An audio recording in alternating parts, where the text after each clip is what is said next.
Hello ईजान lovers, welcome to my channel non stop entertainment with JB. आज हम Izan FF ओ खूबसूरत लड़का स्टोरी का नेक्स्ट पार्ट सुनेंगे। अब पूरी जिंदगी तुम्हें ही मेरा आंसू पोंछना पड़ेगा, सो बी प्रिपेयर जाओजन।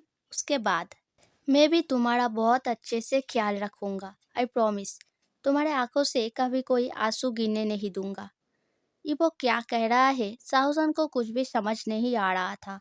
ऊपर से इबो का ये हग बहुत टाइट था। जाओजन कोशिश करके भी छुड़ा नहीं पाया, पर स्ट्रेंजली आज पहली बार जाओजन को बहुत सेफ फील हो रहा था। इसीलिए जाओजन रेसिस्ट करना छोड़ देता है और इबो को उसे हक करने देता है। थोड़ी देर ऐसे ही रहने के बाद इबो जाओजन के फेस को अपने हाथों में लेकर फोrehead में किस करता है। इस चीज से जाओजन एकदम से चौंक जाता है।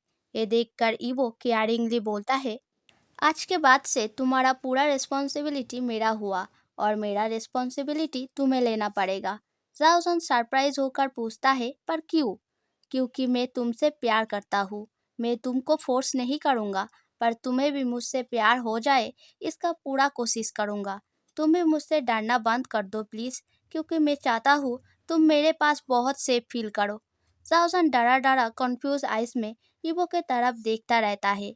उसको समझ नहीं आ रहा था कि ऐसे कैसे किसी अनजान को वो प्यार करने लग जाए। इबो बहुत केयरिंग है, पर उसके नाम के अलावा जाओजन को इबो के बारे में कुछ और पता ही नहीं।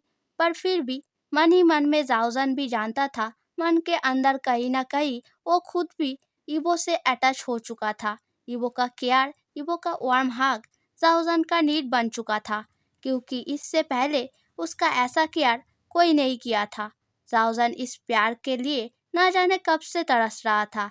इसीलिए जाओजन इबो की बातों को सुनते हुए उसको टाइटली हक करके उसके चेस्ट के ऊपर सिर रख के इबो की वार्मथ को फील करते हुए फिर से सो जाता है।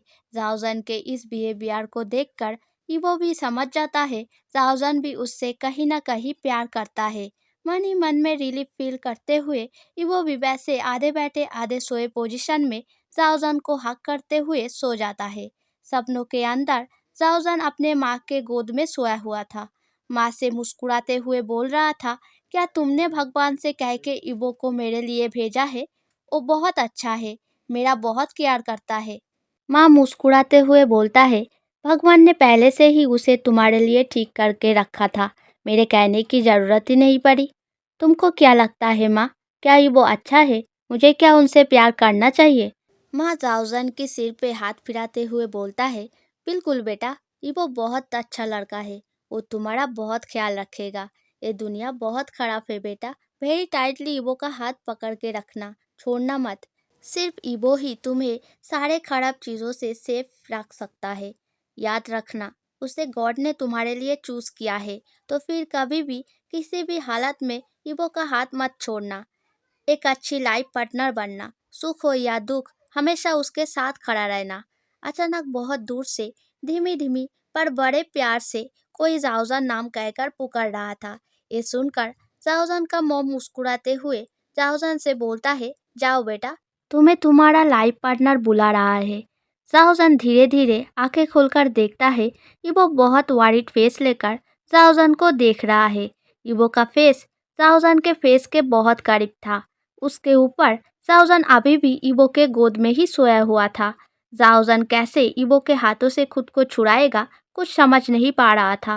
जाओजन का फेस पूरा टमाटर के जैसा लाल हो चुका था, पर इबो जाओजन का ऐसे लाल फेस एंड छटपटाता हुआ बिहेवियर को देखकर और भी घबरा जाता है। वो सोचता है जाओजन का तबीयत शायद फिर से खराब हो गया, इसीलिए वो पैनिक करते हुए बोलता है, क्या हुआ, कहीं तकलीफ हो रहा है? मुझे बताओ, डॉक्टर ने दवाई दिया था। ये कहकर इबो बेड साइड टेबल से दवा लेने ही जा रहा था, तभी जाओजन इबो का हाथ पकड़कर धीरे धीरे शर्मिला वॉइस में बोलता है, नहीं मुझे कुछ नहीं हुआ, कहीं तकलीफ नहीं हो रहा है, आप चिंता मत करो। इबो गुस्सा होकर बोलता है, ओ। ऐसा कहकर जाओजन की तरफ से मुंह फिरा लेता है। जाओजन कॉन्फ्यूज होकर पूछता है, क्या हुआ? कल तुमको इतना समझाया, फिर भी तुम मुझे अपना नहीं समझते। नहीं, ऐसा तो नहीं है। तो फिर क्यों तुम मुझे आप कहकर बुला रहे हो? क्योंकि मुझे ऑकवर्ड लगता है, इसीलिए। ऑकवर्ड नहीं लगता, बोलने की कोशिश करो। क्या बोलूँ? बोलो इबो, मैं तुमसे प्यार करता हूँ। ये सुनकर जाओजन का मुंह और भी लाल हो जाता है। वो इबो की तरफ से मुंह फिरा लेता है, कुछ नहीं बोल पाता। ये सब देखकर इबो बहुत जोर जोर से हंसने लगता है। अचानक इबो के रूम के दरवाजे पर नॉक करने की आवाज़ सुनकर इबो का हंसी फेड होकर मुंह पे एक सीरियस रूड लुक आ जाता है। जाओजन को छोड़कर इबो बेड से उठकर दरवाज़ा खोलने जाता है। दरवाज़ा खोलकर इबो शॉक्ड हो जाता है, क्योंकि वहाँ पर उसका मॉम टियारी फेस लेकर खड़ा था। इबो को देखते ही टाइटली हक करते हुए बोलता है, मुझे माफ़ कर दो बेटा, मुझे तुम्हारा दिल ऐसे दुखाना नहीं चाहिए था। इबो कन्फ्यूज होकर सोचता है, रातों रात मॉम को ये क्या हो गया। मिसेज वांग इबो से प्लीडिंगली बोलता है, तू मुझे माफ़ करेगा ना बेटा? देख, मैंने तुझसे माफ़ी भी मांगी, फिर भी तेरे माँ को तू माफ़ नहीं करेगा। इबो ये सब देखकर जल्दी से बोलता है, हाँ हाँ ठीक है, ऐसा मत करो, खराब लगता है, मैं आपसे नाराज नहीं हूँ। ये सुनकर मिसेस वांग मुस्कुराते हुए बोलता है, मुझे पता था, मेरा प्यारा बेटा मुझसे कभी भी नाराज हो ही नहीं सकता। ऐसा कहते हुए मिसेस वांग देखता है, जाओजन इबो की बेड पर ब्लैंकेट से खुद को ढक कर बैठा था। सिर्फ उसके आंखें और थोड़े से बाल दिख रहा था। उसके आंखों से बिल्कुल साफ साफ समझ आ रहा था कि वो बहुत डर गया है।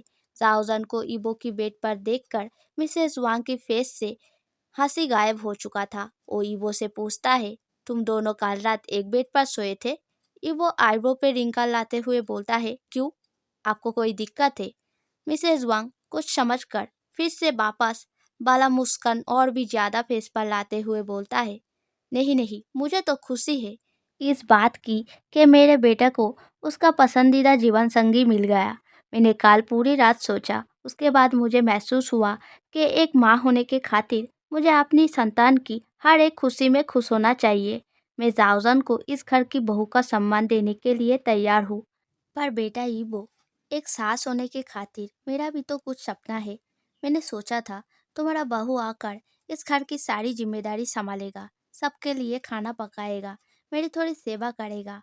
पर तूने बोला जाओजन तेरा बहू बनेगा, उससे मुझे कोई दिक्कत नहीं, पर अगर वो खुद बीमार रहेगा तो मेरे ये सारे सपनों का क्या होगा? ईबो जाओजन की तरफ एक बार देखकर फिर मिसेस वांग से बोलता है, अभी नहीं मॉम, अभी जाओजन का तबीयत ठीक नहीं। जब उसका तबीयत ठीक हो जाएगा तब तुम्हारा हर एक सपना जाओजन पूरा कर पाएगा। तब तक हम सबको जाओजन का ख्याल रखना पड़ेगा और उस दिन का इंतजार करना पड़ेगा।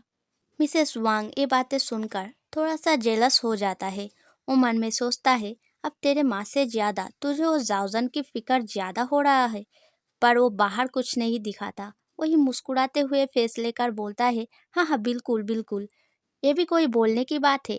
एक सास होने की खातिर ये तो मेरा रिस्पॉन्सिबिलिटी हुआ। इवो ये सुनकर सोचता है, शायद मॉम ने सच में जाओजान को एक्सेप्ट कर लिया है। मिसेस वांग बोलता है, इबो बेटा, कल तूने ठीक से बताया नहीं जाओजान की बीमारी के बारे में। इबो बातों को काटते हुए बोलता है, वो बीमार नहीं है, बस उसका तबीयत थोड़ा वीक हो गया है, इसीलिए डॉक्टर ने बोला है उसे प्रॉपर होम केयर एंड लाभ देना पड़ेगा, जिससे वो जल्दी से जल्दी एकदम ठीक हो जाए। तू ऑफिस नहीं जाएगा? कितना लेट हो गया? इबो सिर हिलाकर बोलता है, नहीं, मैंने सोचा है आज से मैं वर्क फ्रॉम होम करूँगा, जिससे मैं हमेशा जाओजान के साथ रहकर उसका देखभाल कर पाऊँगा। उसका बहुत सारे मेडिसिन भी है जिसको टाइम टू टाइम खिलाना पड़ेगा। एक गलती से बहुत कुछ बिगाड़ सकता है। इतना सब कुछ डिटेल्स में बोला, पर फिर भी एक बात को समझदारी से अपने मॉम को नहीं बताया। न जाने क्यों ये वो अपने मॉम से छुपाया कि जाओजान को ना रोने देना ही उसकी वर्क फ्रॉम होम की असली वजह है। मिसेस वांग वाइट फेस लेकर बोलता है, ये बात तो सही है, पर सब काम तो घर से नहीं हो सकता ना बेटा। ये वो सिर हिलाते हुए बोलता है, आई नो, पर मेरे अलावा जाओजान का ख्याल कौन रखेगा? और कंपनी में तो डैड है सब कुछ संभालने के लिए।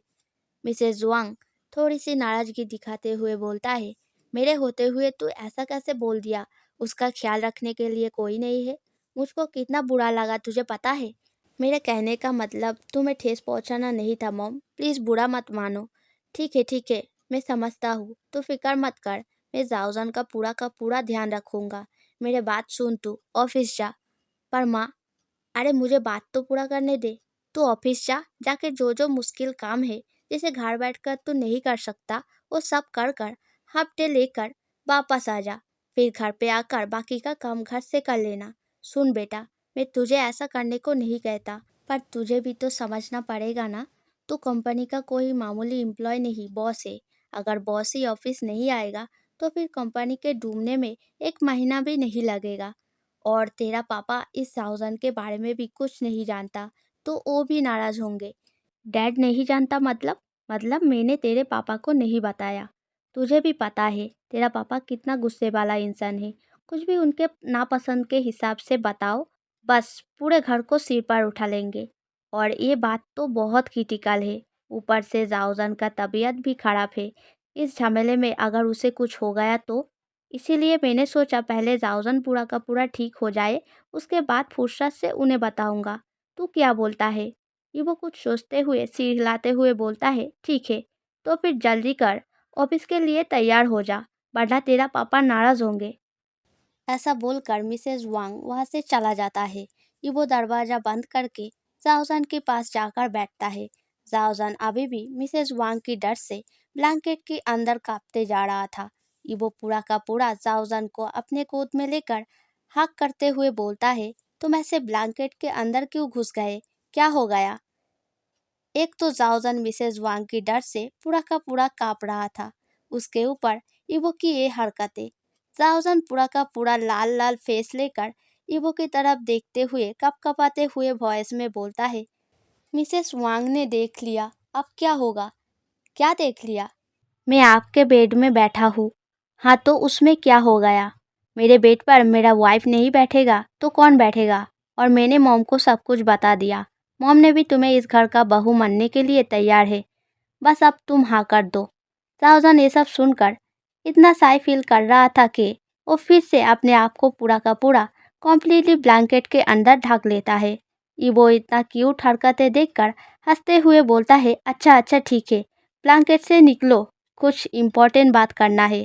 साउजन धीरे धीरे सिर्फ अपनी दोनों आंखों को ब्लैंकेट से निकालकर इबो की तरफ देखता है।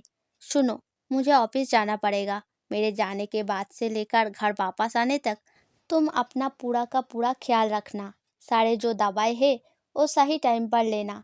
मेरे पीठ पीछे अगर तुम्हें कोई बुरा भला बोले या तुम्हारी ऊपर टॉर्चर करे तो मैं एक फ़ोन देकर जाऊंगा, उससे मुझे फ़ोन करना। और हाँ, रोना मत, समझ गए? ऐसा कहकर जाओजन की फोrehead पर किस करके वो बड़े प्यार से बोलता है, be good baby, don't make me worried, okay? Story पसंद आया तो लाइक सब्सक्राइब करना एंड स्टोरी का नेक्स्ट पार्ट चाहिए तो नेक्स्ट पार्ट लिख के कमेंट करना। अगर इस स्टोरी से 2 न्यू सब्सक्राइब एंड कमेंट भी मिला तो मैं इसका नेक्स्ट पार्ट बहुत जल्दी लाऊंगा। ना आने से भी लाऊंगा, पर मेरी मनमर्जी से थोड़ा देर करके।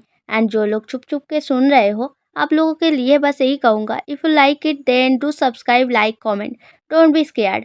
एज ए यूजन lover you have to be brave. So आज के लिए इतना ही, बाय बाय।